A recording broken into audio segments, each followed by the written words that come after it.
रवींद्र जडेजा होणार कॅप्टन. मित्रांनो, सध्या चेन्नई सुपर किंग्स आणि राजस्थान रॉयल्स या दोन्ही संघामध्ये एक ट्रेड सुरू आहे. यामध्ये संजू सॅमसन चेन्नईकडे येण्याची शक्यता आहे आणि रवींद्र जडेजा आणि सॅम करन हे राजस्थान रॉयल्समध्ये जाण्याची शक्यता आहे. परंतु रवींद्र जडेजाने राजस्थानकडे जाण्यापूर्वी त्यांना ही अट ठेवली होती की मी चेन्नई सुपर किंग्सकडून तुमच्याकडे येतो, परंतु मला तेथे कर्णधारपद भेटले पाहिजे. तर रवींद्र जडेजा हा 2026 मध्ये राजस्थान रॉयल्सचा कर्णधार होऊ शकतो.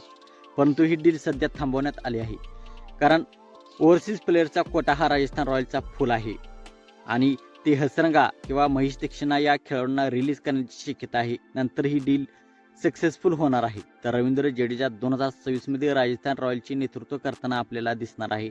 रवींद्र जडेजा 2026 मध्ये कॅप्टन होणार आहे आणि संजू सॅमसन हा चेन्नई सुपर किंग्सकडे येणार आहे. परंतु चेन्नई सुपर किंग्सचा कॅप्टन कोण होणार? ऋतुराज गायकवाड होणार का, संजू सॅमसन होणार का, महेंद्रसिंग धोनीच राहणार? याबाबत अजून कोणताही निर्णय झालेला नाही.